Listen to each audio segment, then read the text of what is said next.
You're listening to a podcast from Dublin's Talking.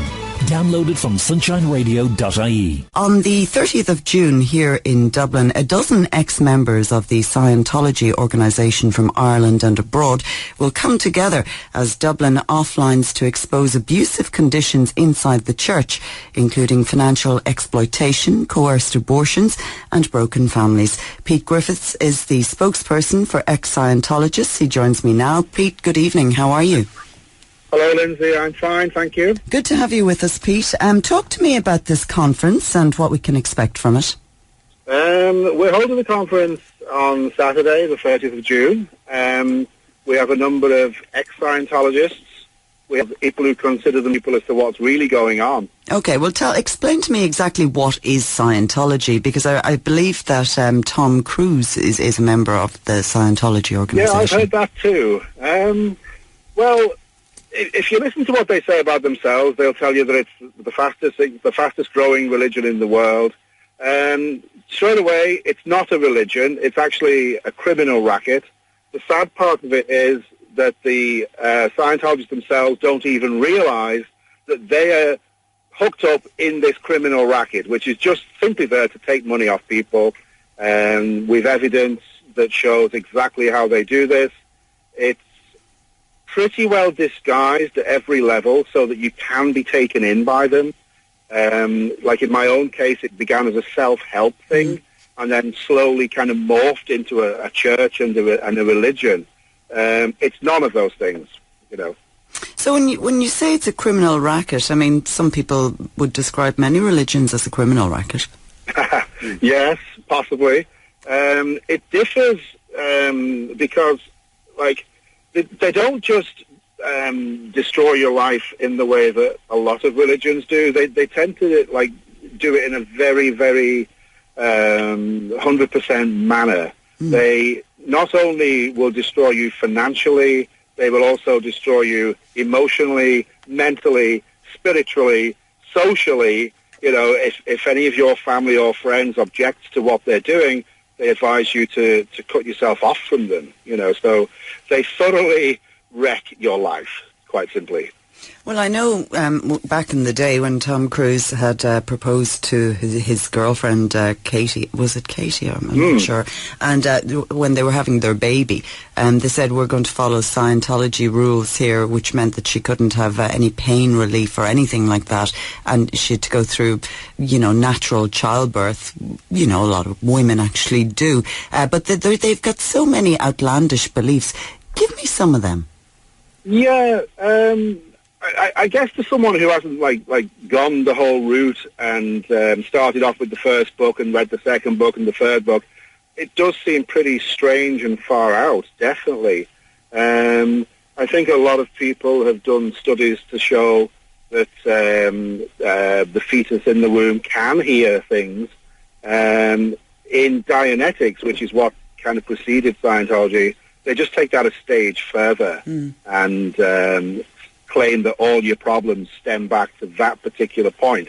But that's in the early stages, because when you get further into Scientology, it is your past memories, but not from the womb, but from previous lives, and that's where it gets totally cookie, you know.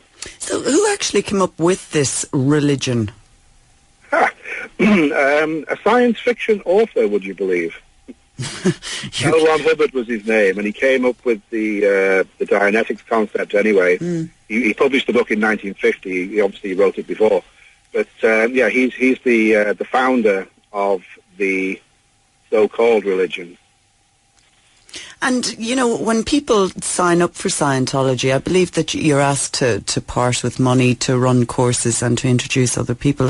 Totally, yeah. Like it starts off fairly innocuous. Like you might... first of all, they try and find out what you think is wrong with you. So they'll say, well, what area in your life are you having troubles with? And it might be girlfriends or it might be finance. And they've got a course and a book to recommend for whatever you say you want to improve. They have a way to do this. Now, if that was all they did and it worked, that would be fantastic. But they don't let go. Once you've done that course, they ask you to write a success story, which they will then show to other people to say how, to show how wonderful it is. And if you don't want to write one, then your life starts to become hell at that point, because you've got to write a success story. You cannot get away. And then they want to sign you up for the next service, whatever that might be. It will be more expensive. And if you don't want to do that, your life will again become hellish because they want you to do this. They deny it, of course, but it's a fact. I mean, this is how they make more Scientologists. And each course costs more and more as you move along on the bridge, as they call it. So how many Scientologists would there actually be in this country? If you listen to them, they claim 500 or more. Which isn't very many. The truth is it's actually quite a lot less than that. Yeah, 'cause I was going to say 500 doesn't seem to be an awful lot to warrant its own religion in Ireland. But you know what they do? Like every single person who ever went into Abbey Street and bought a book, they'll be counting all those as Scientologists. Right. Even though some of the people only bought the book so they could get out of there because they felt threatened, and that happens quite frequently. So you've got quite a lot of speakers coming together on the 30th of June, and the great-grandson... I have two of them with me right now as well. You've got the great-grandson of L. Ron Hubbard, who actually discovered... He's coming along, yeah. He isn't with me at the moment. Is he in favour or against? He is not a... well, obviously, it's family, so to that extent he's quite respectful, and he does admit that he kind of admires what his great-grandfather did, but he's not a supporter of the Church of Scientology in any way. Okay, so tell me that I suppose the timeline of what's happening with the conference and how people can get themselves to it. Well, anybody's welcome to attend. We're having it in the Teachers Club on Parnell Square. We're hoping to kick off at about 10 a.m. and we will have the speakers one after the other until everyone's finished and we can all go home, basically. So. Now, you got involved in this, Pete. What made you question the whole beliefs behind Scientology? Well, it wasn't straight away. Like 20 years went by from my first involvement. And how much money did you invest into it? How much money? Possibly around about 20,000 in total. It's very difficult to put an estimate on it.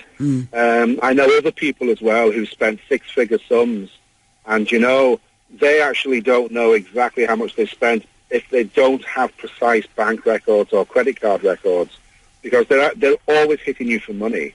And maybe you have something in your wallet or whatever, you hand that over to them for whatever crisis that seems to be going on at the time. There's always something going on, that they need money for. So what did you actually get for your 20,000? What did you get for that? A few courses, not very much, to be honest with you. And in hindsight, they weren't that beneficial, I'll be honest with you. At the time, obviously, like with any trap, there's got to be some kind of a hook. So at the time, I thought, I was improving myself and doing better and better. It's only now that I look back that I say, no, actually I wasn't. I was actually getting worse. I was having, I wasn't talking to my family in the same way. It's quite, insidious, the way it kind of sucks you in there and changes you. Personally. So when did you actually see the light, so to speak, Pete? Well, that was quite a long process. It was in 2008, actually. And I just started to look online about what people were saying. Scientologists are not allowed to look online about what critics say about them. So I had been away for such a long time, I thought I'd be safe enough to do so without any bad effects. And as I began to read, it was like, wow, what everyone takes for granted, Scientologists don't know. It's hidden from them. They're not allowed to watch TV that's detrimental. They're not allowed to read books against them.